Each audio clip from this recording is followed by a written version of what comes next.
Chapter 2 of The Second Son, Volumes 1 and 2, by Christoph Morrow, by me. Chapter 2. Captain, we got something. A bellowing voice called out numbly from the darkness of the enemy ship's quarters. An enormous, bald man named Rocco appeared in the doorway, sporting an ill-fitting blue and white striped shirt with white pants. He approached his captain, Valara Victor. Those enemy survivors of the battle turned to Rocco, and upon realizing what he lugged in his thigh-sized arms, their embittered, defeated faces transformed into terror so complete, the gulls cried omen from above. As she approached their foes, still bound to mortal want, Rocco whispered in her ear a moment. The mercy in her countenance dissolved as she comprehended his quiet words. Once he stepped away, she meant to confront them, until she shrugged suddenly with indifference so painful, it seized their enfeebled roads of courage. There is little in this world that would compel one to attack an Odinite ship, save those marching armed and whipped by the King of Fools. You know what must be done to those that do.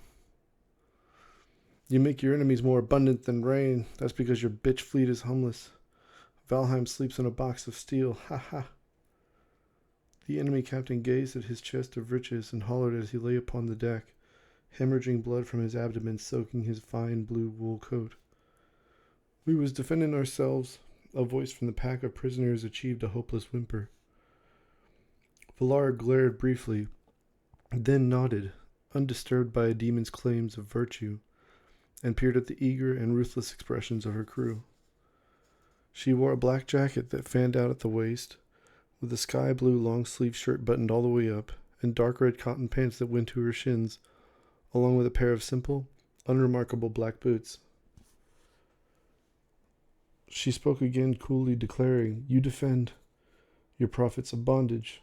Valara stepped away from them and sat upon a crate nearby and stood to open it. Inside, she discovered several blackened bottles of red wine. Someone opened this. Her arm extended behind her, a crew member of the Ravensword named Firo Dentante retrieved the bottle and opened it in short order before returning it to her. She took a generous swig and handed the rest to Rocco. Her dark eyes fell upon a rare steel chest. "Where's the keys?" "Piss off," the dying captain uttered as he scowled at his prosecutors. "As captain of Odin's vessel, the Ravensword, it's my responsibility to inform you everyone here, save the children, are to be executed. And how these sentences are carried out suffers the weight of your recent sins." When the last left her lips, the enemy captain revealed a dagger from his back and slit his own throat before anyone could intervene. Captain Valara looked on as his body convulsed for want of breath before he lay silently and still. She kicked the bloody knife off the side of the ship and gazed out on the horizon to ensure the two vessels were still utterly alone in the vast Midris Ocean. "Which of you is first mate?" The remaining enemy crew hesitantly pointed at another dead man face down on the deck. She shook her head amused, and spoke again with an enthusiasm odd in its affect that would serve to unsettle even her own attendants. "Who among you wishes to be the captain of your own ship before you depart this world?" She smirked at them briefly, and then reverted to indifference. She studied the locked box at her feet, and then kicked the chest gently for the sake of ensuring profound effect on those expiring witnesses. And the chest betrayed its masters with a report of sharp clinking sounds. "You hear that? What you worshipped in life sinks to a new god." She raised her arms towards judgment. "Everything you owned belongs to us. A death today, without incident, is a mercy so wholesome the gods weep at my virtue." She pointed at the coming storm. "Tell me, where are the keys?" Captain Valar promised, crossing her arms and trying now to appeal to whatever sense that had not abandoned them. The captain scanned the faces of each and waited for a spell. At last, she nodded at her first mate, who stomped towards a small man from the back of the prisoners and dragged him across the Ravensword. "Wait, please, don't do this, please." "Stop," she commanded, raising her arm just so in the universal sign of power issuing a compulsory decree. The man sobbed and collapsed to his knees. Valara rose and started towards him as she said, "Just tell us where the keys are, and you will die with a knife in your hearts in place of your groins. It's that simple. Why would you want to suffer for gold you will never get to spend, for slaves you will never get to market?" The man revealed nothing, except to beg at her feet for mercy. But the captain was predictably unmoved. "Okay." And she signaled Rocco once again to activate his mighty arms to execute her will. The first mate snatched him up and hauled him by the shirt when the man cried out, "Wait, okay, I'll tell you. And his voice trailed off into more sobbing, but the prisoner shrieked upon seeing the captain refuse his surrender. He cried for clemency as his hands were bound, and the tendons at the peak of his ankles were slit by Rocco's sharpened dagger. They dropped the man screaming from the side of the ship as he dangled by his hands from a rope with his feet just above the water. As blood pooled beneath him, the remainder of the enemy crew fell to their knees in prostration. Two rough-necked Odinites named Zango and Sinmo ascended the steps from the enemy ship's hull in the company of nearly a dozen starved and fearful children covered in filth and minor wounds originating from chains bound around their ankles and wrists. Captain Valara approached the oldest of them, a girl of 15, and touched her on the shoulder compassionately as she spoke. "We're Clan Volsung of the Odinites, and we've come to deliver you from your troubles." And she offered the girl a genuine smile before nodding with finality at their escorts to take them aboard the Ravensword, where the crew of nearly 100 Odinites awaited them. What nation bargained these children away? The captain addressed a tall, sickly woman lying prone in a yellow dress. "We found them on the sea. We don't know from where they hail," she wailed with her face pressed into the deck. Captain Valara's eyes squeezed tight, wearied by their deception when she turned and saw dark clouds blowing in from the north. She tapped the axe at her hip. "I prayed I could flay you first, but the weather shed its grace elsewhere and thunder nears." She looked to Firo, who hurried across the deck suddenly and grabbed the next two prisoners. A man in a white shirt and brown pants, along with the ailing woman from before. They collapsed even further in dire protest, howling with dread interminably, as the smaller Odinite was forced to drag them both towards their screaming comrade, already suffering his fate from the starboard side of the Ravensword. They examined the stirring waters at his dangling feet, and saw doom gliding beneath, fetched by his blood. From the indigo jaws breached a 12-foot thorn shark that severed his pale legs from the knees down. The woman in the yellow dress masked his shrieks with her own shrill grieving, and revealed, I have them here." The bottom of her dress was raised to her thigh, where they discovered a leather strap with a small pouch, where a small pouch was wrapped. She removed the brass keys and handed them to Zango with trembling hands. The Odinite then offered the keys to her captain, who took them with measured grace to insert it into the lock. Once the contents were shown to be gold coins, she stood erect and gestured Rocco to carry the spoils onto their ship.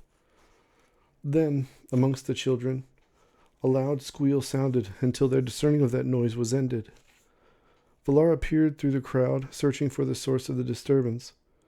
The sound came again, resonating in short bursts, and once again the noise was stifled and then stopped completely. A boy of 11 among them then buckled suddenly and groaned in apparent anguish. He battered the deck violently with the back of his head. An Odinite named Sinmo, a portly man who wore red circular glasses with a red vest and brown pants, appeared in an instant, and was beside the boy to cradle his head in his lap. He assured him with paternal pats and whispers of encouragement that no harm would come to him. He began to demonstrate to the boy how to breathe through gestures with his hand. The boy watched the old man, panicked, but beginning to regain his wits. After half a minute, he shut his eyes tightly and cried jarringly, and suddenly struck himself in the cheek repeatedly until Sinmo clutched his hands to prevent further self-mutilation. When sweat dripped down his face, the old man wiped the boy's brow. Captain Valara looked to Sinmo. "Have Dom examine and take the others onto the ship. These ones tie their hands and throw them overboard." The woman in the yellow dress became impossibly pale as Rocco gripped his hand around her wrist and wrenched her into the air with ease before dropping her into the ocean as she screamed and flailed wildly. "Captain, wait!" Firo shouted urgently from behind her. Valara turned around At the exclamation and faced her crew. Firo spoke, pointing at a gangly man near to his height amongst the prisoners. I just want to see his boots, if you don't mind. She nodded and ordered him to hurry. Firo was dressed in a long white-sleeved cotton shirt with fine gold threading stitched in the form of solid stripes running down. His many hours aboard the Ravenswood equipped with this article of clothing had rendered it quite stained and nearly ruined. He enjoyed spending his gold on one expensive outfit and wearing them until he was forced to retire it, usually at the command of his shipmates, due to the smell. Firo's hair was slicked back and chestnut brown with an unevenly shaved face. The man he approached looked him up and down as the Odinite stood beside him, and placed his own foot next to his hostage's. He pondered aloud. And the man, having exhausted every bit of patience and rational thinking, began to lose his nerve, and he begged to know what it was Firo wanted of him. He replied casually, I think we have the same size feet. I'm just going to take those. And he relieved the man of his less worn brown boots, with an ease that's only earned after years of removing shoes from dead or dying men. He sat down and put the boots on in front of him, and as he performed this ritual of humiliation, he stared at the condemned man and spoke up again. Where'd you get these? They're lovely. Detrimus, he uttered frightfully, but still felt his answer bereft consequence or sentiment. You got these at Haribon's. Oh, she's splendid. You might have been a fiend in life, but you had taste unparalleled, sir. And he turned to Valara and stood before stomping his feet to test their comfort. Thank you, Captain, I'm finished. Rocco waited his captain's command before kicking the prisoner closest to him so forcibly. The man's arm broke at the elbow, and he squealed as he tumbled into the water. Those remaining were ravaged by their panic and attempted to flee, but the Volsungs surrounded them and cackled at the slavers until they thrust them to the deck to bind their hands and feet.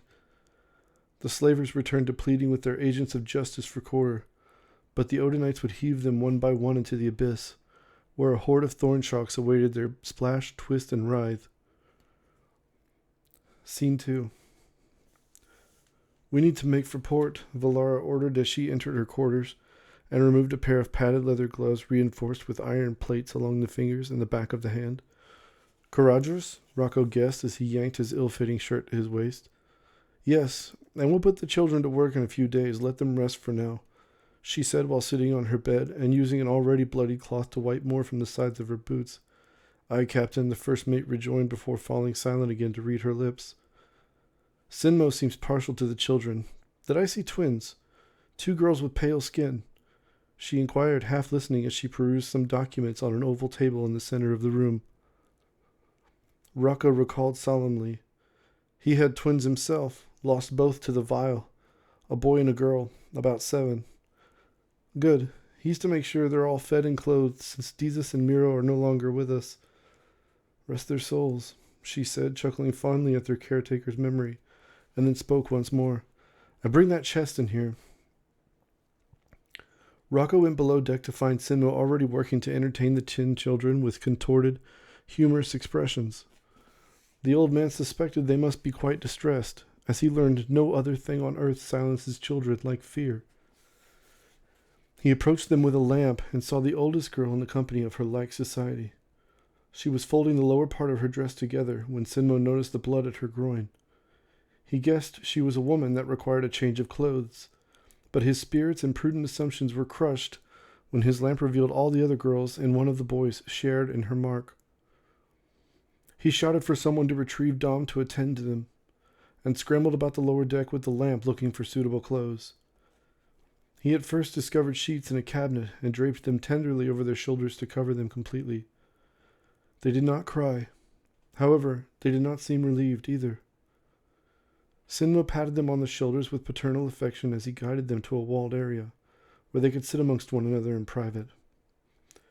He then found clothes he guessed could fit, and brought over the chest for them to sift through, preceding his trip to the kitchen where he spoke with the cook, Fritz, to request hot water for a few baths. Sinmo was able to provide what the chef could spare, which meant 2 of them would have to share a tub one after another. He gestured them to try on the clothes, and then left a lamp for them to see. The old man then turned and departed for the upper deck with the rest of the boys. There sounded another agitating shriek. A crew member named Ced fraternized with Firo, who was once a knight, 45 years of age, and hailed from a nation conquered and divorced by fratricide. It was there he was a captain in the Emperor's infantry, and saw the capital victorious, overrun by rebel troops, and others that allied themselves against his sovereign. As an enemy of the new state, he fled the country and pledged his blade to Odin 4 months after fleeing to the Great Sea. The only indication he served Wulu was a dagger, which bore the image of the Emperor's hand. Firo spoke up irritated. A lot of new mouths. We'll likely make for Caradhras. You won't starve, you bloody pig, Ced rejoined dismissively. He expressed his disapproval of Firo often, and his propensity for finding himself in the most dangerous of company wherever they made port. Ced hailed from a chain of islands called the Brickstain Islands, and grew up harvesting bananas. When his father was bitten while alone by a venomous spider that commonly resides in banana trees, he was rendered paralyzed and died from suffocation. Less than a week following his demise, Ced was nearly beaten to death for gambling debts his father had incurred on his behalf, using a disguise and his own son's name. When Captain Valara found him behind a pub, bloodied and wheezing from a broken rib and punctured lung, she had his wounds tended to by the surgeon of the Ravenswood, Dom. Ced asked to stay aboard following his recovery and to join her crew.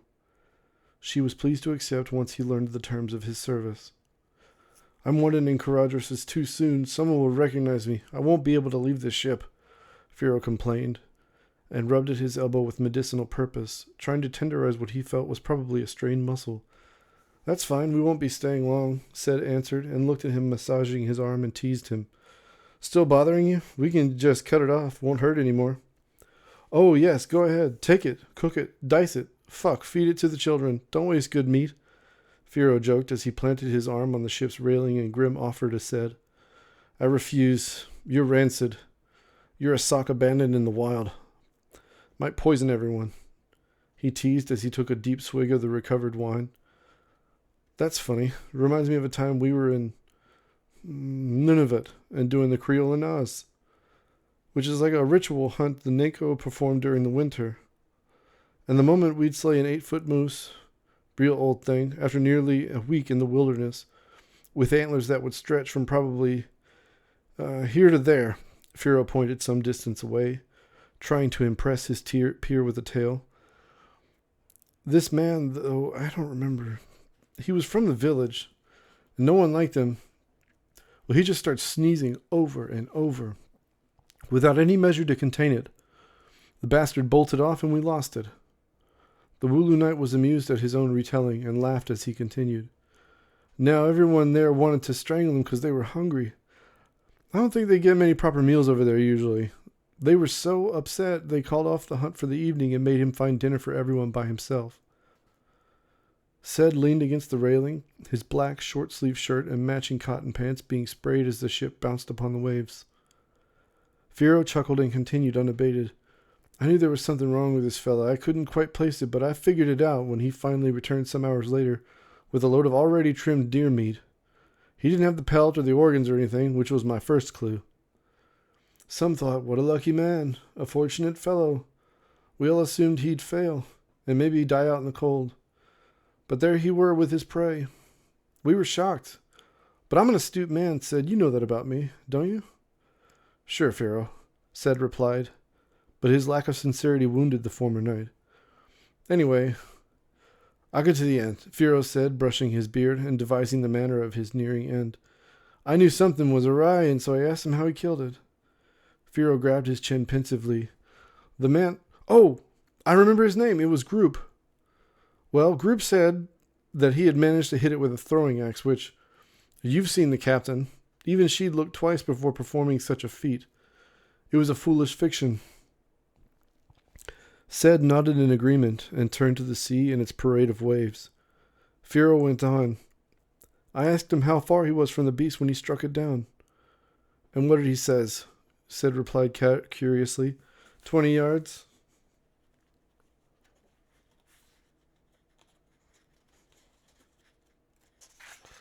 Yes, he did. How did you know? Firo said, flabbergasted, and annoyed his retelling, which had restored a modest parcel of pride, Might have been wasted on an audience already familiar with the whole of his story. Did I tell you this already? Ced chuckled and deported the former night's bother.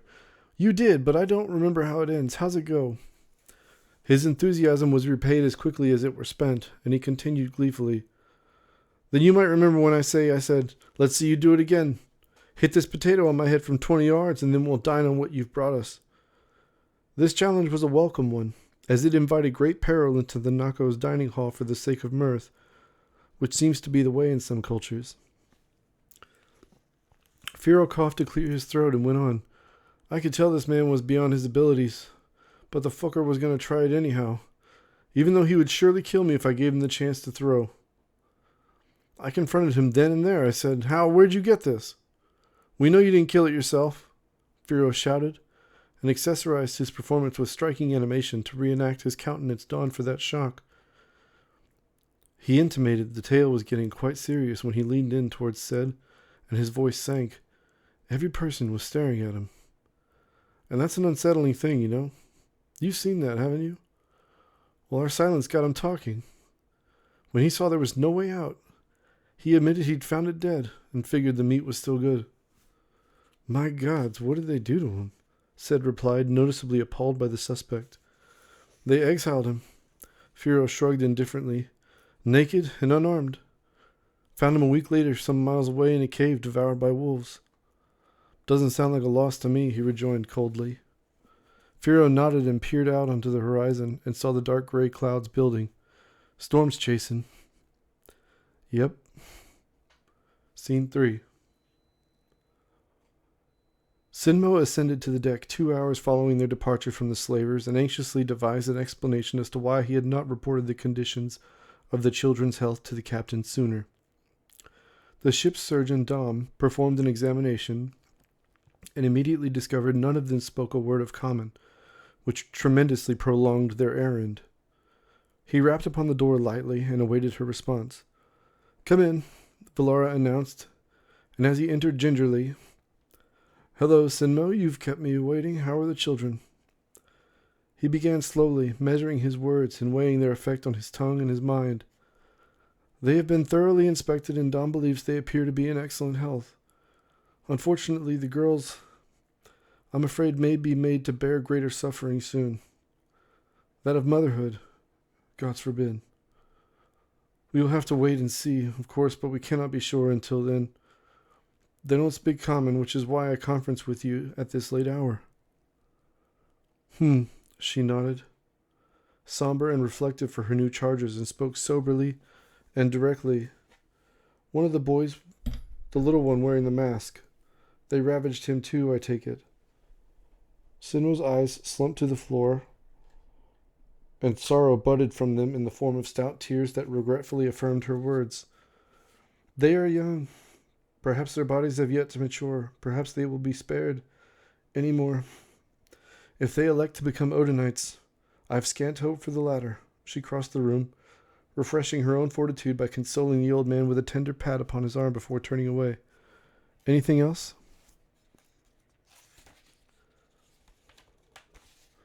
Fritz is preparing them some food. He rubbed his hands together restlessly while enumerating those other details. The boy from earlier has an affliction, as you saw. My nephew had the same. I've seen it in many ports all over the world. It's not contagious. It's called Tourette's. His prospects will be limited no matter where he goes if it's severe enough. But beyond these facts, there's nothing else of consequence. That's it? Very good, she answered, somewhat relieved. Perhaps we can ask the children to point to the map and reveal where they're from. They may know. It's unlikely, he proposed. Caradhras is 14 days northeast. But bring them in. See what they know, replied Valara, lacking any confidence in this exercise based on his report. Sinmo tested his hypothesis when he poked his head out the door and waved to one of the boys appearing to be 14 or so, or perhaps only well-fed. The hopeful old man pointed at the table, and the plump boy was offered a view of the grand map. Sinmo directed him to reveal his origins, but when he turned to the map, he saw it was wholly unfamiliar to him. He had hardly looked upon something so beautiful before. He imagined it was a kind of art, and admired the thick paper with his fingertips. The old man repeated the gesture, but the boy could not curtail their benightedness. Sinmo then spoke reassuringly to the captain. It's okay. It's okay. Maybe the girl will know. She's older. The old Odinite hastily escorted him from the cabin and explained, I'll return in a moment. Just a moment. Valara chuckled at these predictable results. Sinmo returned a few moments later with the oldest girl, who was dressed in a conspicuously ill-fitting blue shirt and black pants. Valara stood from her bed and approached the girl with a countenance of sharpened serenity. She then inspected her loose sleeves and pulled on the slack with her fingers before smiling with an amused frown. This won't do at all. I think I've got something better for you. The chest revealed a wealth of fabrics, but the captain chose a modest black shirt from her youth, a proper antique, nearly 40 years after wearing it for the first time when she was as young as the girl before her. However, the young girl, whom you will come to know as Sol, found it to be the most handsome object of any kind she had ever owned. When initially handed the shirt, she held it up against her torso and was hopeful it would fit. But her affection for it meant she wasn't sure an ill fit would deter her from wearing it anyway. She rolled the clothes in her hands, feeling the gentle fabric, and prayed she would find it comfortable. Captain Valara motioned Sinmo to depart the room, and he complied. As he stood outside the door awaiting her command to return, he was briefly transported to his earliest days as a father. He thought about how upon entry into this world, his children were naked and afraid, and that in the most profound respect, he shared their pragmatic but still cynical presumptions about the immediate and unrelenting creep of despair into one's life. However, they would be jolly children, and rarely complained, despite the government's long-standing orders to quarantine from their like society. But these measures would fail, and the torment of fever found them 3 days following their 7th birthday. And before the vial raised their sentience through blighting their brain tissue, the skin on their faces and necks dried until it cracked, and their bodies fruitlessly resisted the plague by forming pockets of infection all over that leaked their remaining fluids and exposed them to other pathogens. One evening after onset, they became unrecognizable as he sat on the opposite side of the window outside their home, singing for their benefit from the alleyway. For only 2 days, the three of them were a choir, aspiring to engender mutual cheer amidst their perils. But on the 3rd, they could no longer summon those words of encouragement, nor recall those songs. His utterances, for those last hours, were muffled and imperceptible lamentations they could not comprehend, except through an animalian intuition curiously still intact. Their hearts stopped finally during that woeful darkness preceding the dawn of the 4th day, but they had perished in every meaningful sense many hours before. He was never permitted to return to his home, and the bodies of his beloved, along with all their belongings, were incinerated with great abandon by his government. Bereft all his once cherished burdens and meager possessions, he found refuge in the certainty of the Odinite's moral mission, to deliver those languishing under enslavement and offer the liberated a new life enriched by irrevocable dignity. Sol was dressed in celebrating her fresh elegance, and squealed internally when she caught her reflection in a crude mirror upon the wall. The captain turned to face her, and pleased with her fit, she drew Sol's attention to the map. Where are you from? Sol examined the colorful parchment, but her deficiency of a proper education the whole of her life meant the inquiry was certain to yield nothing. The captain sighed. We'll find someone who can help in Caradhras. It will be a couple of weeks before we arrive. You can go now. And she waved her away. The girl's parents, and even her own people, ensured she was familiar with every gesture meant to suggest she was no longer welcome. And so she departed, distressed by the notion she had failed her new sponsors somehow. Sinmo guided her below deck, where the other children were eating a hastily prepared dinner by Fritz.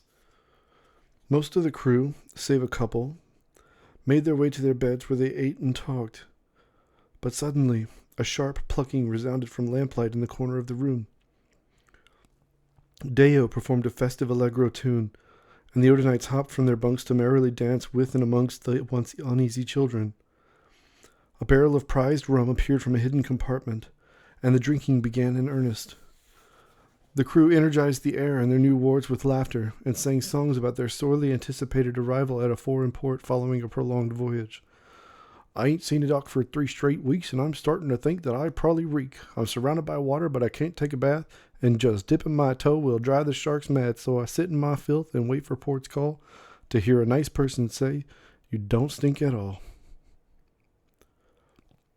Those dim lamplights, seemingly floated aloft in the dark of the lower decks, still revealed the joy possessed by everyone present. Their faces were bright and hopeful.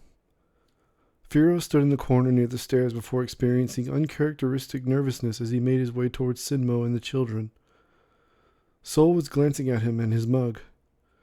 He felt she extended a modicum of comfort at his presence, so he handed her his own cup. "You've had a bad go. You probably need this more than we do." She had a hesitance about her. Firo took the drink, swallowed a bit, and held it out to her again. "Look, it's fine." The girl inhaled those intoxicating vapors at first, and then took a modest drink. She reluctantly coughed for several seconds, and her cheeks turned red. "Yeah, that's it. It burns going down, but it warms you right here." And he patted his chest primally while bearing a paternal smile. She returned the cup to the former Wooloo knight, who then offered it to her neighbor, but she would decline, and so he parted ways with a bow to spend his remaining hours awake with Sango and her hobby of whittling wood into toothpicks. The expressions of mirth and tributes to blessings for their mortal frames preserved against their chief rivals on the sea. Jubilee persisted happily for another hour or so, before the music slowed to songs of moon and quiet, and the crew was willing victim to Deo's lullaby. Sinmo was last to fall asleep, as he checked on the children often. 2 weeks aboard the Ravenswood strengthened the morale of the children. Captain Valara first noted glee and surplus when she saw Sol on the deck studying the limbs of light stretching through the clouds. They exchanged genial smiles, and the revelation struck her then. She grinned and shouted for Sinmo. The old man scrambled up, covered in clothes, and with more clothes pelting him from below deck. "Yes, Captain." "What are you doing?" She posed tersely, and with a still brow. "Entertaining the young ones." He panted heavily, and spun his head at the sudden emittance of shrill laughter. "Get them to work," she announced with plain seriousness. As she returned to her quarters, several of the crew applauded her due to escaping the obligations newly imposed upon the children. "Aye, Captain," he rejoined, grinning at the notion of being their supervisor as he called the children to follow him.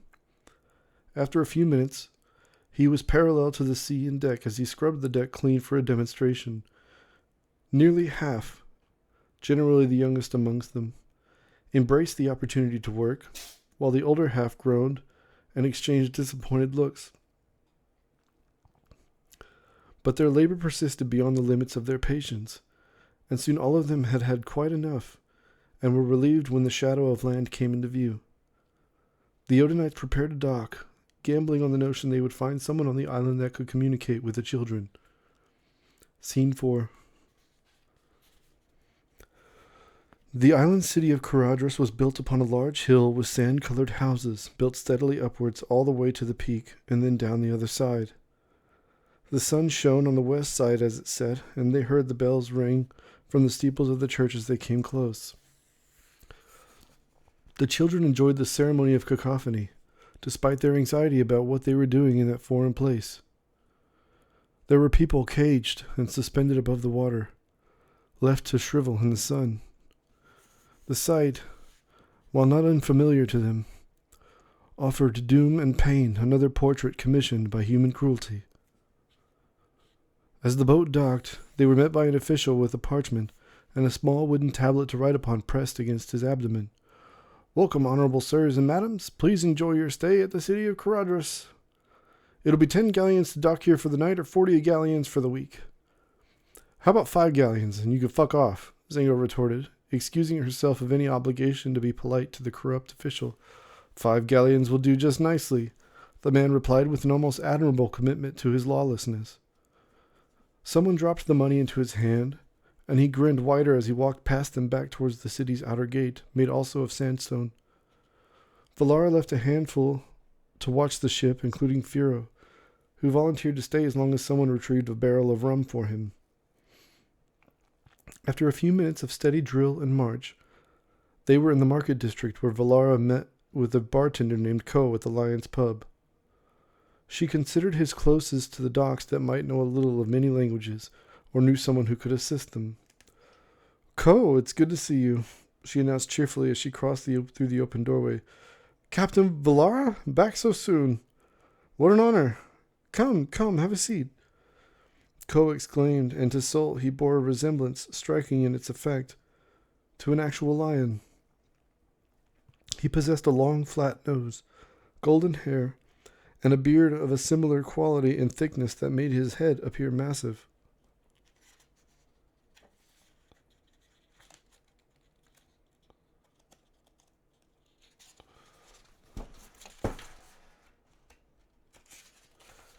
We can't stay. I need to introduce you to someone, Valara replied, and she stepped aside and pulled Sol to the front.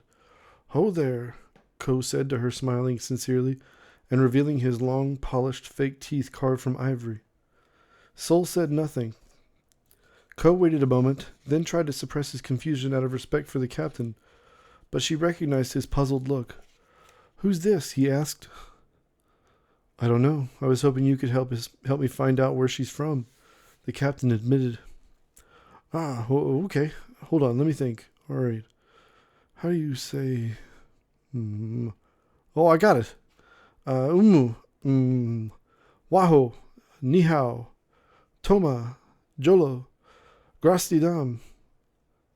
They waited for a reaction, but she had none. Then he said, Ramostan, and the girl's eyes lit up and she repeated Ramostan jubilantly. That's just hello in a few different languages, he shrugged, apparently quite pleased with himself. I guess that's it, then. How fortunate. She's Riverian. You're Riverian, aren't you? From Riveria? He said, pointing at her. She shook her head, declining the notion while pointing to herself. No Riverian. Khufu, she explained. Sinmo then spoke up excitedly. Khufu. They must use a different alphabet than common, like the Riverians. That's why she couldn't read the map. The captain sighed and said, She seems to know the language, so it's likely her people deal with them often. Do you know any merchants from Khufu or Riveria I can speak to? I don't. As you're likely aware, Captain, lots of slavers in their waters, so we don't get many that come from there.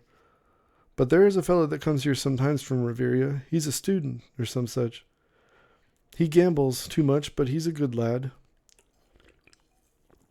You might be able to find him at his home working. Or you can wait here. He usually comes about this time anyway. He finished as he condensed the remains of the several wine pitchers together and delivered it to a poor, elderly drunk in a shaded corner, who would share a little with his small dog by way of a bowl beside him.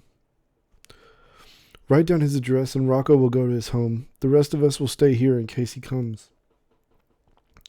Carry him here if you must, she ordered to Rocco, who would nod and depart with the address in his hand.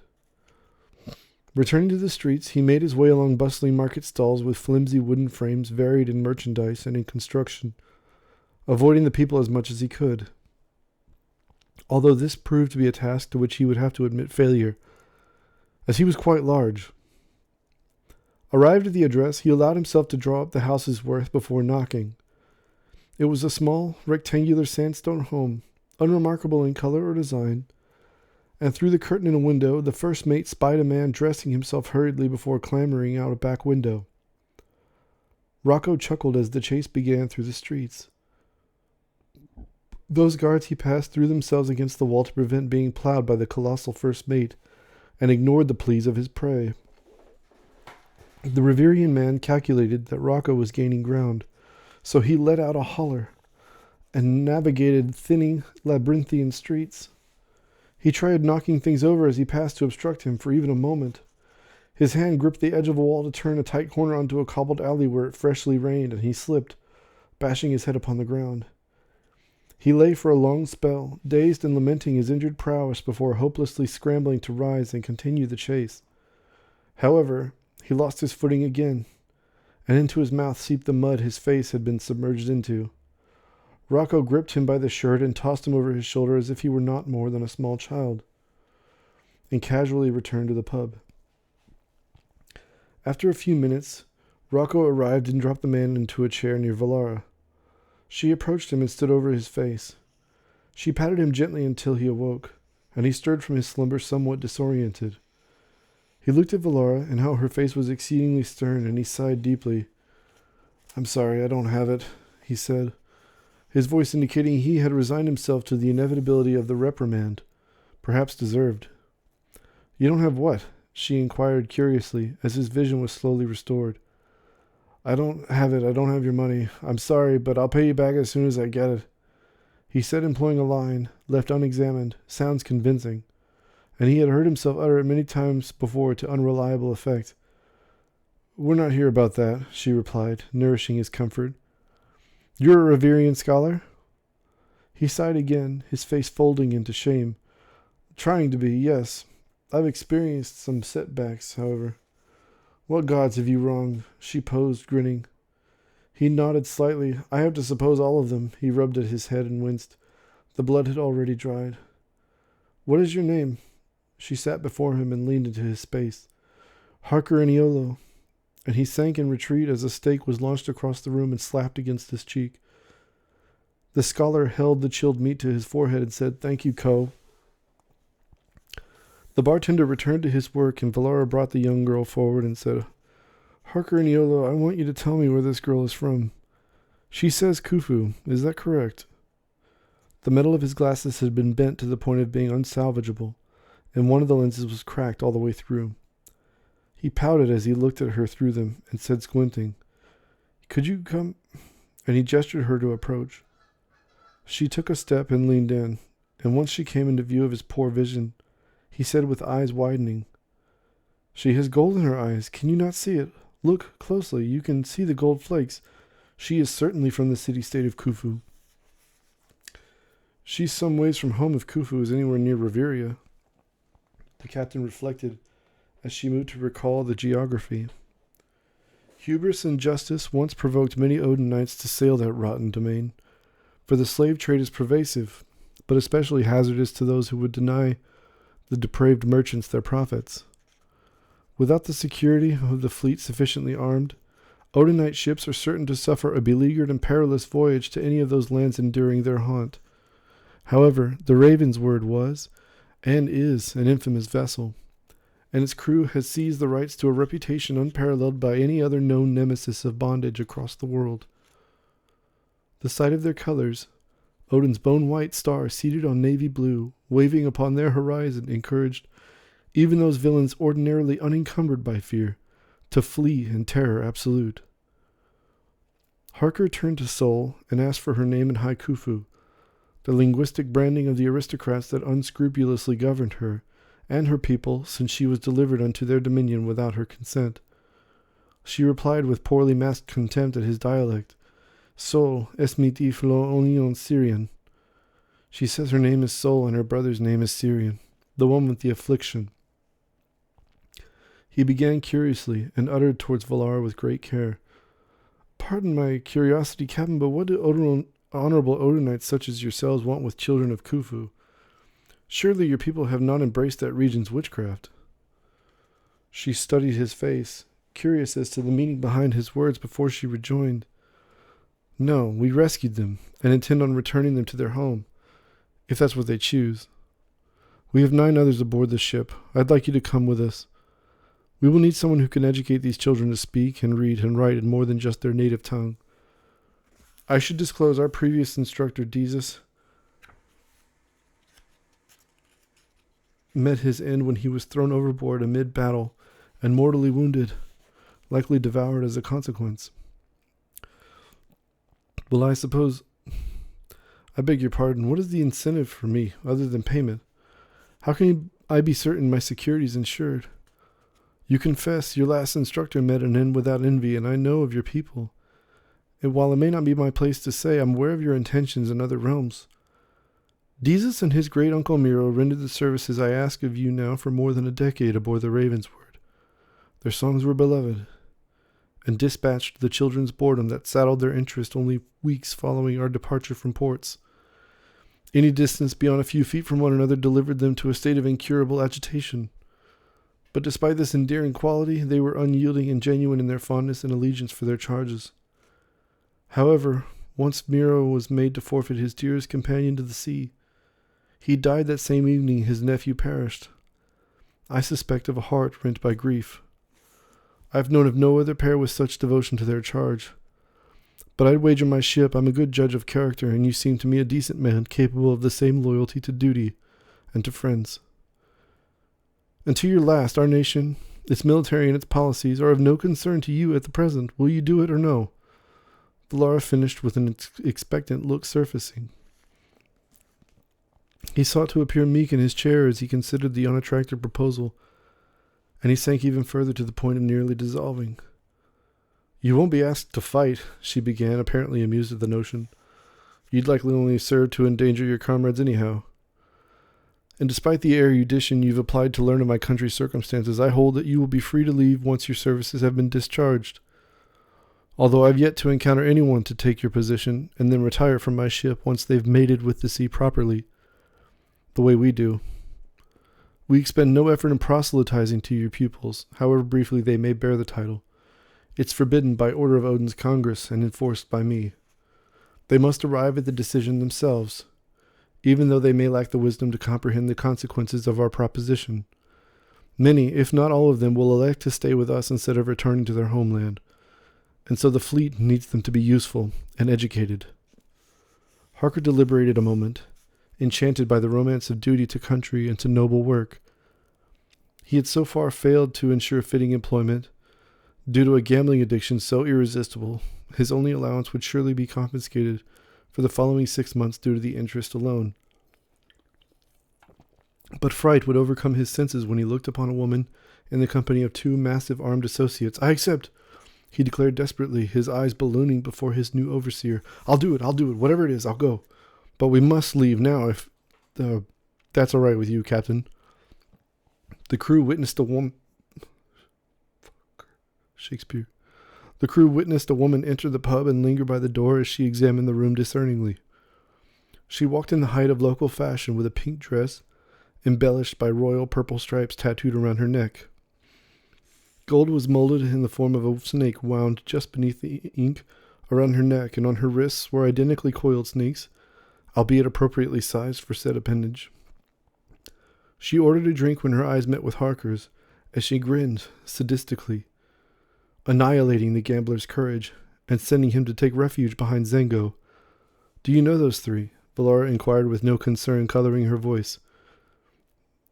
Yes, Maloa Makona, and she works for someone I owe money to. He hissed in anxiety, and cowered further behind his new compatriot, and a potted plant of considerable size. Harker, is that you? Maloa shouted menacingly from across the pub. Armed men accompanied the obvious villain as she made her way through the tables and chairs towards the scholar. The other patrons watched the events proceeding and welcomed the suggestion of violence. Step away from those Odinites. You can offer them nothing, you useless bone tosser. I'll carve dice from your ribs. Where's my money? She announced maliciously as her men wholly blocked the lamplight cast upon the captain. But Valara casually shifted to standing before her and declared, We're Clan Volsung. Harker Aniolo is a member of my crew.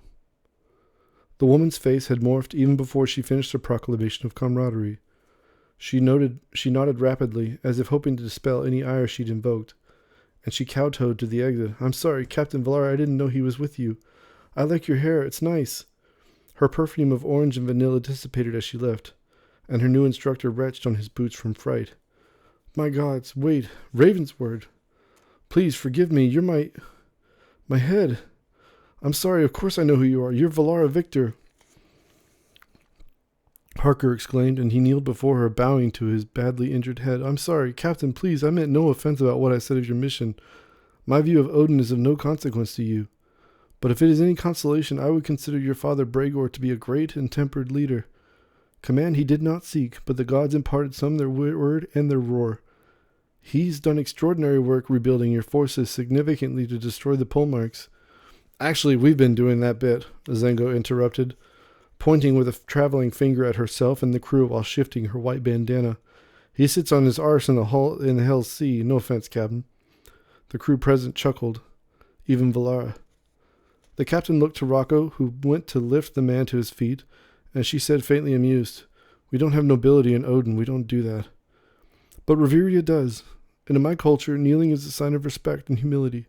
It is not a surrender of your personal dignity, as it is in many other places in this world.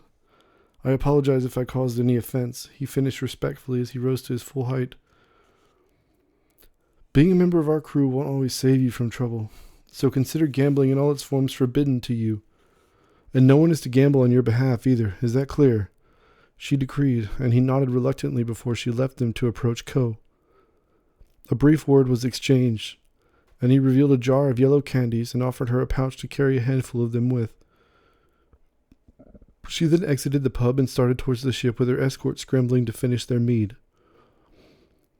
Harker followed behind his new colleagues when he suddenly remembered, "Wait, I'll need to grab my books and materials from my home. I'll need assistance carrying them. I have many."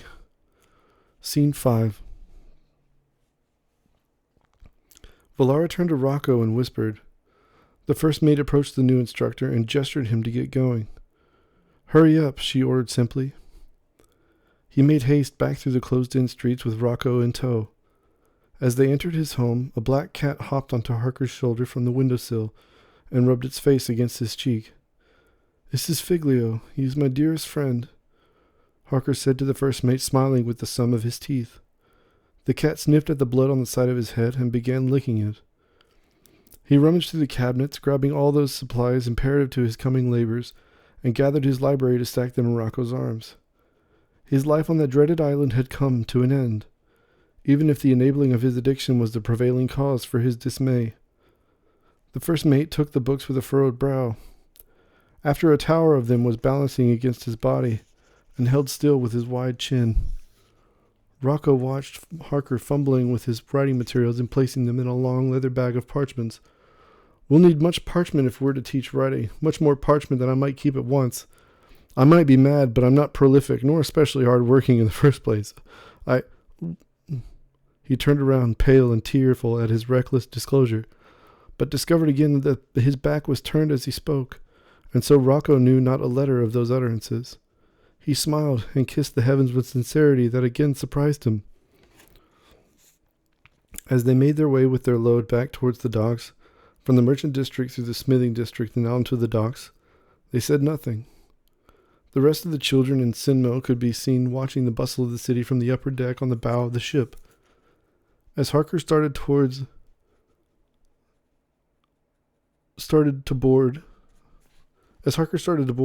they stared at him, but Figlio shortly became the most rousing visual as he remained balanced on his shoulder.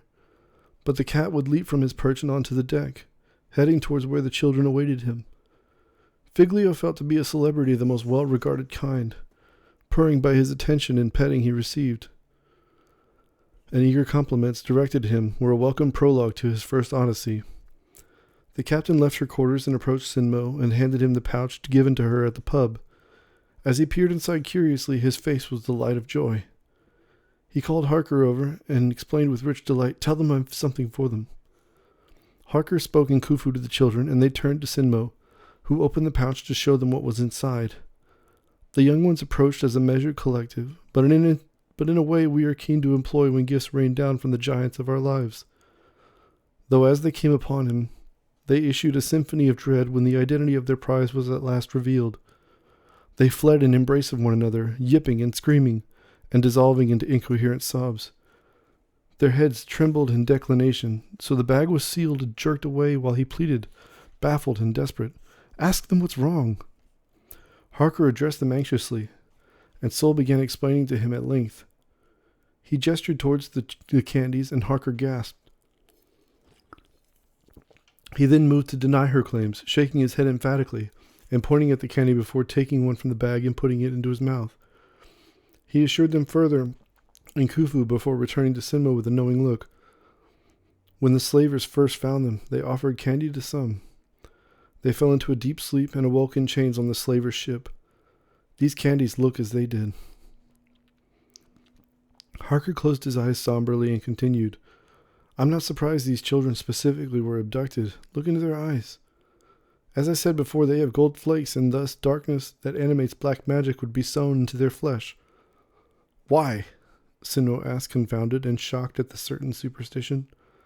The instructor began, straining to depart from his anguish of his own witnessings interminably carved and throbbing in the rear of his mind, to instead engage the reflexes of his profession. The nobility in Khufu and many other nearby islands believe that eyes with such gold flakes can be used for spells to see the path to a greater fortune, and so they search the poorest parts of Khufu for those eyes whose eyes of gold they can rob them to cast of these spells. It is a cruel irony that those who survive the amputation are considered bad luck and to be avoided. They often die of starvation, or are killed by others of their society for what little belongings remain to them. These children were spared that fate. Death can be a comfort, announced Furo, who approached them suddenly. Sinmo nodded regrettably at this truth when the Wooloo knight moved to snatch a candy from the bag. The old man yanked it away and shielded it with his portly frame. They are for the children, you greedy bastard. Give me one, now, demanded Furo, his chest puffed out with the power of hot air, not dissimilar in nature to his threats. Sinmo stood his ground and stared up at him for a pause, and then glanced into the bag, saying, You can have half of one. And he cracked a lemon drop in two and handed it over. Furo pinched the sweet shard begrudgingly, sighed, then popped it into his mouth and walked away, the two of them deflating as he went. Figlio scaled Harker's body and rested on his shoulder. With the appearance of most of the crew of 91 souls, everyone returned to below deck preparing to set sail for Khufu. When the children settled in, they noticed their stores were refilled and there was less space for dancing and other play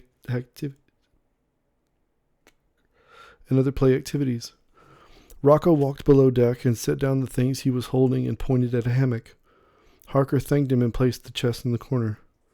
His belongings attracted the children's attention, and they came over to peruse his things. He grabbed a lamp and held it aloft and said in Khufu gently, as Sinmo had whispered to him only moments earlier, the nature and consequences of their bondage on the slaver's ship, and the misery that, at the present, enlisted their developing propensity for imagining the worst, has yet to come. Hello, children, I'll be your instructor. I'm a man of Reveria, but I've visited and even lived on your beautiful island many times throughout my youth and profession. In fact, I tutored the Lord Regent's nephew, Demilios Arkanzos, in Khufu for several years until his reverence was struck down by the vile. May he rest in peace. They stayed silent. The absence of a response from them provoked a fit of empathy in the young instructor, and he spoke. You have all suffered dearly. I'm sure many of you are feeling betrayed and hurt and powerless. But what Captain Valara Victor, who, I must say, to be on this ship is extraordinary. There are many famous stories concerning the Ravensword and its crew because I believe many of them served Odin's navy most of their lives, including the good captain, Harker said, swooning a little before Sinmo cleared his throat. The instructor smoothed his black-fitted spring jacket worn over a white cotton shirt and covered the waist of his black trousers. Wrinkles removed, he moved to adjust what remained of his glasses and voiced with melancholy. I must apologize. To search for the lily amongst the devastation, such as the sort you've endured. I should not try to convince you to feel gratitude, because your circumstances are so foreign to me, and I cannot know what you've seen, what you come to realize without your consent, about the depths of wickedness. However, I will say that I'll work myself to the very last to ensure all of you are competent in a range of sciences, mathematics, languages, and histories of the various peoples of the world. But I should disclose my specialty is history and politics.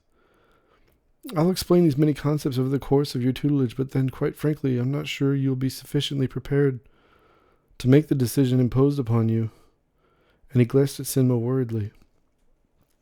The children stared at him and said nothing, except for one very young girl with blonde hair that smiled at him. Her enthusiasm for learning was plain. Her enthusiasm for learning was plain, and so his spirit was infected and consequently much improved. Syrian let out a loud yell and then cursed in Khufu. That sort of language is not used in polite company, Harker responded, hoping to assert a little authority, if only to impart he would be a tempered instructor. I can't help it, it happens, and Syrian pleaded while growing immensely anxious, as his condition was such that it occurred regularly with strangers throughout his life. Aren't none of us polite anyhow, Kono argued, with his arms crossed and chuckling with his brothers.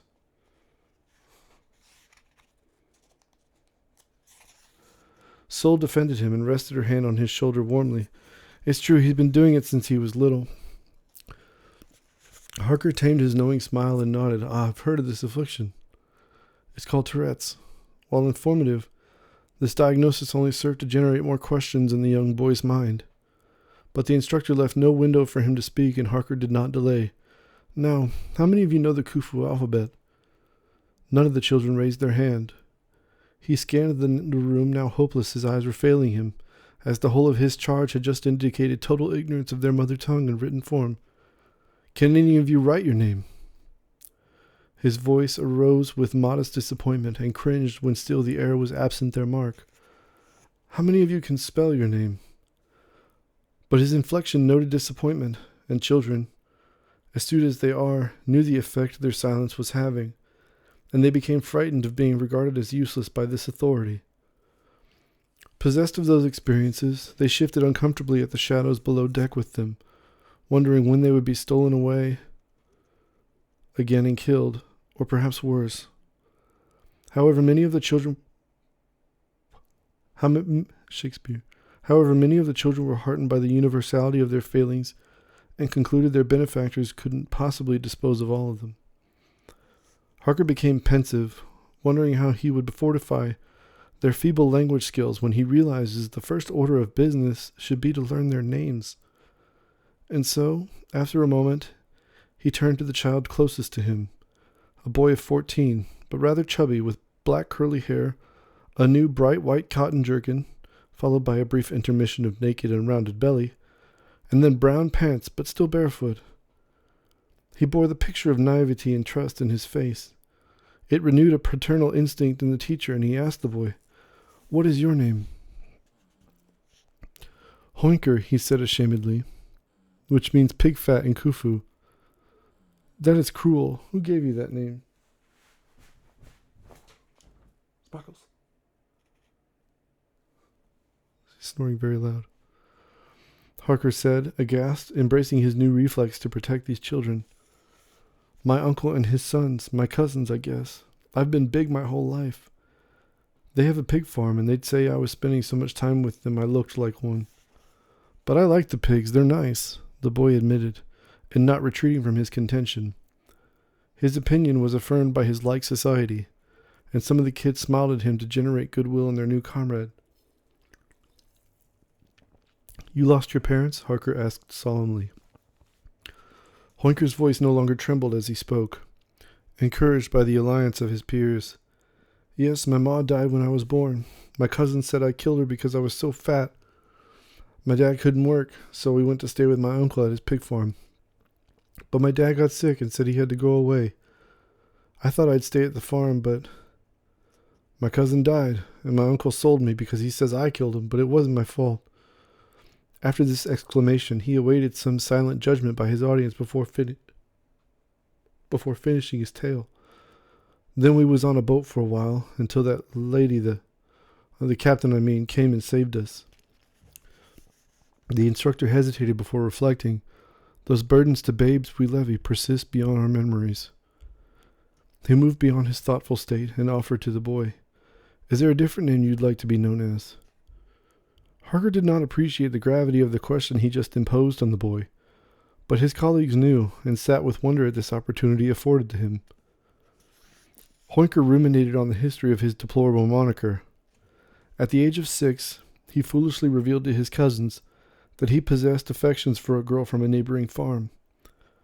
They employed the full measure of their cruelty to enlist her for the purposes of wasting what remained of his ill spirit. Upon hearing the object of his exaltation refer to him by the injurious name, for the bounty of a halfpenny, he relented to those forces of malice and threw himself into the rapids of that river, where his cousin had met his end. With no respite from his troubles, and growing more certain every day his father had abandoned him, he resigned himself to believing he would perish in utter solitude, and that his life should be forfeit for the sake of mercy for the self. However, his regrettable survival and sale into slavery by his own kin suggested to him the gods would not suffer the boy to evade their undue torment. He poured his entire being into the decision, but could not summon a suitable replacement. "I can pick anything?" "Of course," the instructor assured him warmly. He held his chin, the others awaiting what creation would come from his mind, but they were disappointed when he asked after a pregnant quiet, "Do I have to pick now?"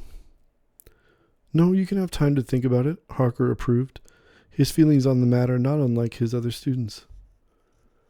The teacher's eyes were drawn to the next two children, who were fraternal twins, one of which had exceedingly pale skin and red eyes, while the other bore brown skin and brown eyes found commonly elsewhere. When he inquired about their names, they remained motionless. He glanced at the other children, who were curious to discover if they would answer, but the awkward silence did not provoke a response. He examined their eyes and saw the gold flakes. Reassured they were of Khufu, he uttered the question again, but Sol informed him after waiting a moment, "They are from a village of listeners. We just call them Moon and Sky because they are always together."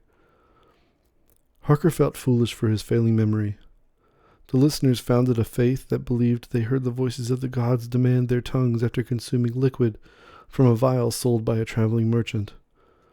Lucidity prevailed, though, and rather than amputate their instrument for making intelligible speech, they took a vow of silence instead.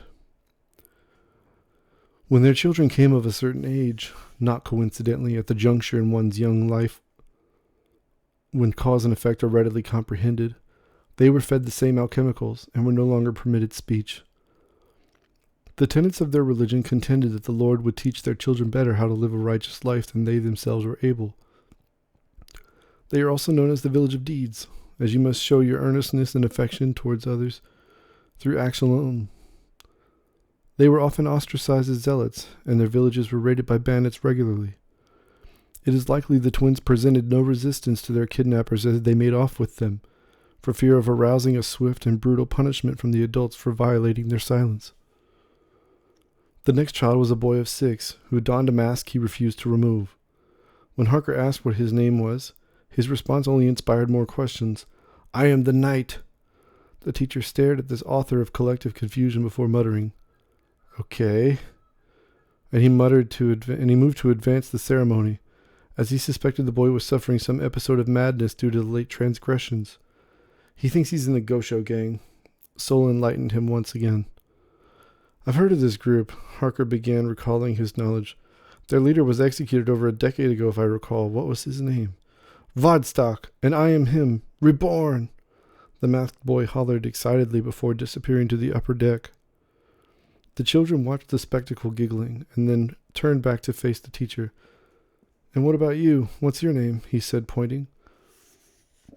"I'm Rono," said the boy confidently, and then pointing at those next to him in order, he announced, "And this is Kono, Bono, and Lono."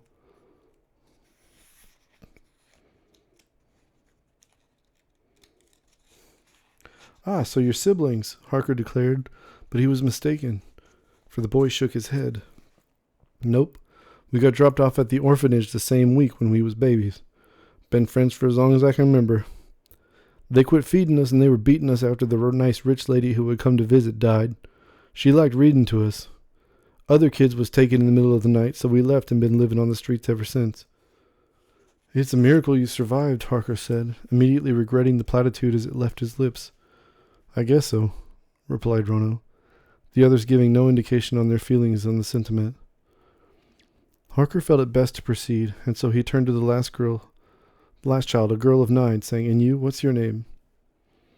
"Dara Bovera," she offered timidly, Knowing her family name had only delivered grief unto her life. Harker had heard of the Boveras, of course. Their names and the punishment they received for selling Khufu's state secrets was spread officially by the crown. They were servants in the palace, privy to many conversations between the various leaders of the city-state, as their presence during meetings where valuable information was exchanged seemed of no consequence. The nobles often used a different dialect, as they assumed their servants could only understand a little of, but virtually everyone that works in the palace in Khufu can speak or understand High Khufu.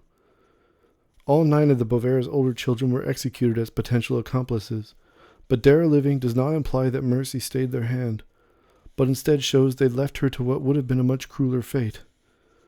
"I'm sorry for what happened to your family," Harker said to her, and then went on gracelessly. "I suppose that goes for all of you." He was beginning to regret involving himself in this venture, as he felt unqualified to instruct minds that must be repaired simultaneously by a most gentle mender of the heart. Scene 6. The children said nothing, except Syrian, who let out a brief yell. Footsteps were heard coming down the stairs, and the children turned to look. It was Firo and the captain. Firo shouted, waving his arm towards him. "Come on, kids. I'm going to teach you how to fight. Well, some of you anyway. You're too young. You're too young. The both of you are too young." He pointed as if condemning Dara, Vodstock, and the twins. Harker explained to the children in Khufu what he said. They sprang up excitedly. "I must protest. Captain, we've only just started," he exclaimed, watching the flood of ill-fitted clothed children stumble up the stairs in shirts too big and trousers too long. Nevertheless, they arrived on the deck, and Captain Valara explained to him sagely, "Being able to fight is often a much more useful skill in this life. You will have your time with them, but I'd advise you join in their instruction. I'm sure Firo wouldn't mind teaching you too." "Now, I've only got enough knives for half of you, so you'll have to share," Firo admitted as he walked up to the deck. Harker translated. There was an audible groan from Kono, Bono, Rono, and Lono. The Wooloo Knight bounced as if experiencing a proper burst of delight. "I'm only joking. I've got enough knives for all you kids. Come on now, hurry up," Harker explained, and the 4 siblings cheered. The children crowded Firo as he passed out the knives in their sheaths. The silent twins approached him at last. "I told you, you're too young." But Harker was distracted by the many weapons being brandished by this newly established legion of pups. The twins said nothing, and so Firo relented, resigning himself to a strategy employed by his own father to pass on unassailable truths about life, and that was to permit the possibility of injury through negligence. "Okay, right. I'm going to want these back when we're finished today." And he took a wooden knife from his belt and his ankle and handed it to them. He saved the biggest one for Harker, who accepted it reluctantly. They admired the wooden blades and flicked their thumbs against the rounded edges. "They're not very sharp," Sol mumbled while inspecting hers. Harker translated and went on as Spiro spoke. "They don't need to be when you're practicing. It's better that way." They admired their new and, for some, only belonging. "I'll teach you how to wield it and sharpen it, and otherwise care for it," Firo continued. "Not much to learn about being the hand of death," he said, pointing at various parts of the torso with the tip of his knife. "Though you got to train yourself, your muscles to do what they must without your thinking." He pointed at the heart. His eyes drifted almost closed, and through thin slits he observed his flock. "Doesn't matter how big they are, though. If you put a knife through here, no magic of mortal origin can save 'em." Some of the children nodded their heads in agreement, having witnessed executions carried out in Khufu exactly as the knight described. "You can also slit a man's throat, or cut his head off. But most of you aren't tall enough to slit a man's throat, and none of you are strong enough to cut a man's head off, so for the heart, I says," he explained, and again they were transported in reverse through time, recalling the executioner of Khufu's supremacy in sheer mass, often remarked upon by onlookers, over the object of their labor. Now, you might think of stabbing them in the groin, but that means they'll be lingering, and you don't want that because most aren't partial to being stabbed, and they might holler for help, so just get them right there. He thumped his breast. "You got to be quick and quiet if you're conspiring with the Reaper." And the children poorly withheld a chuckle at the mention of genitals, as Harker translated awkwardly. "You mean my paka?" Vodstock shouted, leaping to his feet and grabbing his groin, giggling hysterically. Harker made a feeble attempt to stall the momentum of his tomfoolery, but it was contagious, and Kono shouted over the jollity, "We call ours a fuka, ha ha ha!" The others had become irrepressible in their mirth and mischief. Even Sol endorsed their crude brand of humor with a snicker. However, no amount of repetition of the naughty words could recreate the magic of its first utterance, and so the laughter subsided. Firo had them space themselves apart and practice using their blades. He drilled them until they had what he perceived as improved form and went on. "Your size in a fight don't matter much, so don't be soothed, especially if he's smaller and thinner. Them's the scrappy ones, and they don't have the proper reason for restraint. It just makes for a smaller target. I'll show you, watch." And he called to Rocco to demonstrate. "We become each other all our lives." Rocco strode towards him, and Firo gazed upward into his eyes while offering him a practice sword. Rocco did indeed wield the blade, but without dexterity or competence in the art of its use. He simply gripped the hilt and swung it with such force that caused the sword to separate where the metal had thinned over years of abuse. The first mate threw the broken sword down, remarked upon its quality of artisanship, and then shouted, "Give me another." "Rocco, fine work, fine work. Honestly, why'd you do that? This sword was pretty good, and you've ruined it. You're buying me a replacement," Firo declared, standing on his toes to close the distance between their faces. The first mate laughed heartily at the notion he would be made to do anything at all disagreeable to him. But with the children watching, he nodded and growled, "Fine, but give me another one." Firo felt a twinge of mistrust in his gut, and he suspected Rocco aimed to feign a good example for the kids while, at the present, under their impressionable moral administration. But his intent was to betray this oath when they were in private, and absolve himself of any outstanding debt to the knight through the promise of violence. Another practice sword was retrieved, however, and the contest proceeded. "I want you to watch closely, because I'm going to show you how to use your opponent's momentum against them. You can wear them out faster than you, because getting tired is just as deadly a predicament to be in as being a bad swordsman. All right," he turned to face Rocco and goaded him, "come at me." Rocco charged and swung the blade, but his performance so wanted for grace, even the children were embarrassed on his behalf in the face of the Wooloo knight, parrying him expertly from his shadow. Firo deflected his blows and glided past to strike him in the spine with the flat part of his sword. Rocco yowled and exploded towards his opponent again, but Firo dodged him deftly with Rocco stumbling swing after swing of his sword, and striking nothing but his remaining patience for the duel. The first mate cast his weapon and sealed his fists, but he failed to connect and went headfirst into the hull of the ship. He did not move for a spell. Firo approached him and then turned to the kids. "You see? He did all the work, and look, he's bleeding like he'd done got pecked by a fleet of gulls." The knight stooped over him and patted him on the back when Rocco's arm sprung up from the deck and took Firo by the shirt and tossed him overboard with evident ease. "He's a paka," Rocco declared, reigniting the embers of a dead joke and feeling contented with the feedback from his reliably immature audience. Rocco then stood and laughed as Firo resurfaced cursing. The cries of men overboard were heard, and the ship began a long process of turning around to rescue him. Valara left her quarters to see what the noise concerned. She laughed in concert with the 40 or so witnesses, and returned to her room. An hour later they resumed their journey to Khufu with the drenched mentor and his enlightened sprouts. Some of the kids continued to practice long after the session was over. When Harker tried to draw their attention to lessons derived from complex historical text, their lack of interest seemed inexplicable to him. But he managed to finish the lesson all the same. Sinmo rounded them up after a few hours below deck, learning to do work. Scene 7. Several weeks passed, and by the end of the first few days, they were able to print their names in 3 languages and had perfected several phrases. The students withheld no enthusiasm for his lectures on history, and so long contained hubris was unleashed. Though when the captain descended to listen on the history of Khufu, he muttered and puttered before his words failed to conjure a coherent narrative for the Barbary Wars of 1330. Harker could, though, recite the growing legend of Ramelia the Bold, the leader of the Democritus rebels of what is now North Wooloo. She did walk with Omen, and sought unity through noble violence. A parody of deference meant her foes would name her White Lightning. For when sieged by her blade, It was as though you chased the breath of God. Fathered by an immigrant and a mother native to Wooloo, she commanded the allegiance of those most bitter or proud to raise arms against the Empire. Evening wrought Hoyker's contemplation, and he came to Harker asking if he could take the name Romelia. "Are you sure?" he asked, drawing from the well of his concern. "Her purpose.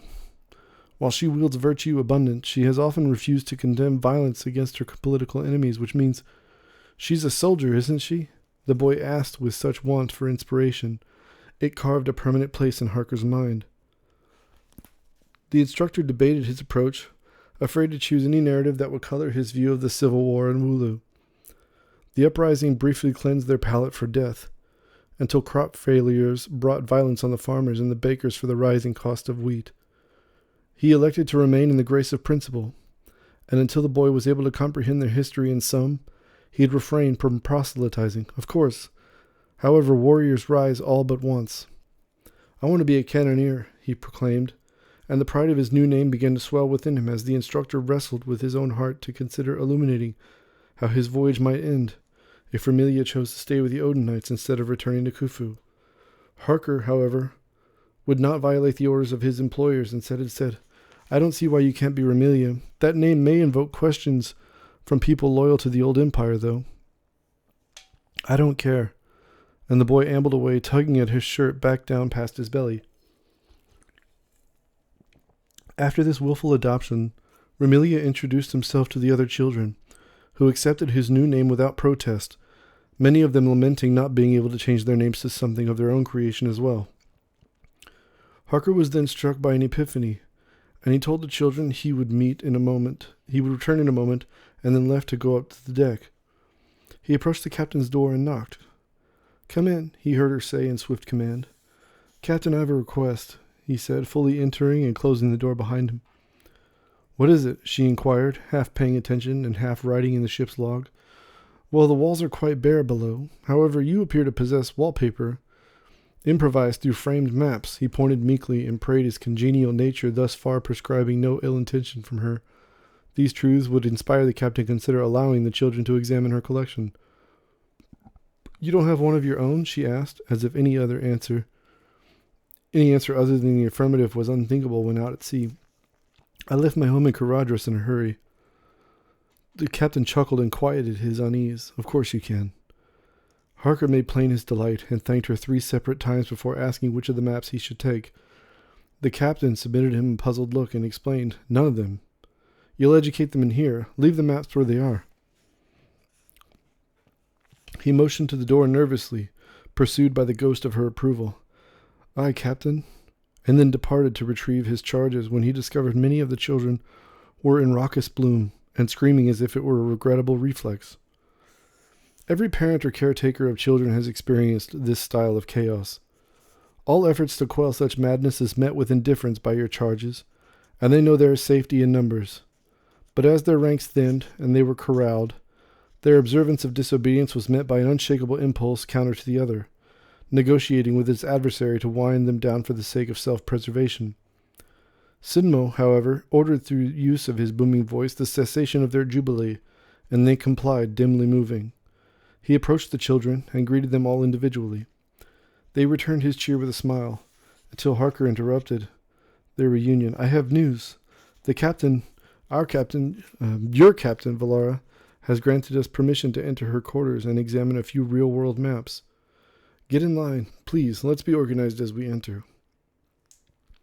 Sinmo's face turned to shock, and he said, "Their faces are filthy from lunch. I'll clean them before you go." Sinmo ran to grab a wet cloth and a bucket of water and scrubbed the food-ridden faces one by one. Harker drew his brow inward when Romelia expelled gaseous waste, and it was drawn into Captain Valara's quarters behind him. The children entered shyly, and some were able to surround the table in the center of the room where one map lay. The maps on the wall were nearly as large, and the others further away turned to look at them. They did not adhere to good social order and shouted a dozen questions at once towards the teacher. How long would it take to drink all of that water? And how many people live on this big one? And why is this part green and this brown? And so on. Harker attempted to answer their questions until Vodstock pleaded to know, "Where is paradise?" The question just posed represented the most remarkable truth they had come to know about the world.